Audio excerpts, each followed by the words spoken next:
Spit him out, my friend. Come on. Good boy. I can never get tired of this view. Seeing adult cichlids caring and protecting their fry is something really amazing to observe, and something that I simply had to share with you. These are my Cryptoheros cateri, and they just had babies. So it's a funny story actually. These fish came to me by accident. I wasn't planning to keep them, I wasn't even ready for them, but I did what you should never ever do. I took them for safekeeping for like few weeks. So technically they are not even mine. So why is that a problem? Because I don't want to give them back. I don't know what it is, but I really think they have a lot of character.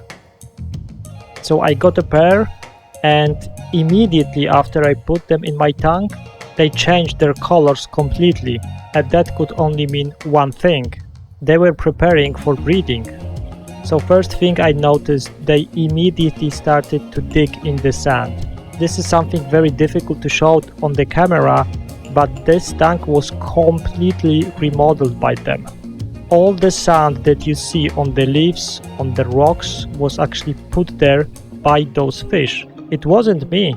They moved even bigger rocks, I have no idea how, and they dug a lot of caves under the bigger rocks. It really looks amazing. And again, those holes are really big. The camera doesn't really give it justice how big they are. So I was really impressed with their capabilities. But maybe it's worth to know that they haven't touched any plants. I think that if you would have plants that are planted in the substrate, they might be in danger, they will be simply dug out.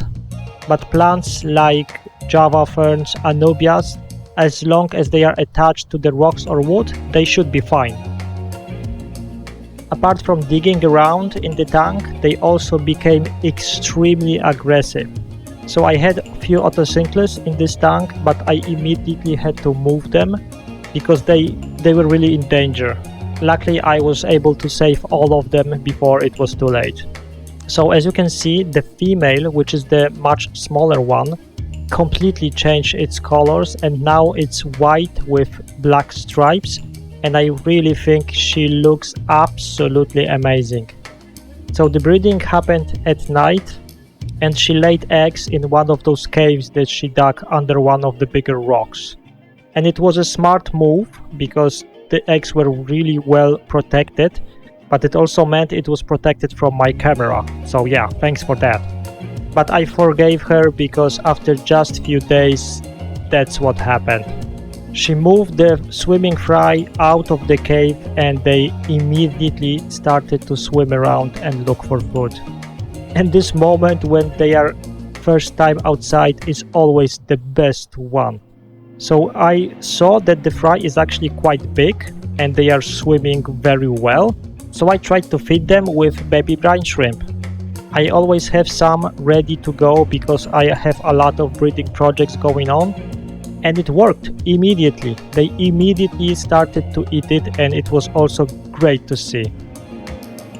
So as you can see, both parents are very protective of their young, and they are actually taking turns who is protecting the area and who is protecting the fry itself.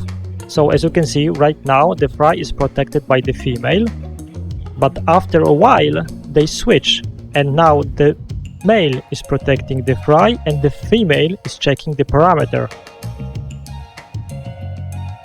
With Nanacaras, for example, it's completely different. Only the female is caring for the eggs, and the male is not really interested that much in the fry. But here the cooperation looks and works just great. So to keep them in one place, both parents are taking the smaller fish that are going a little bit too far from the group into their mouths and spitting them back into the group. So if you see something like this by any chance, don't be worried, they are not eating the fry, they are really just protecting them and trying to keep them in line.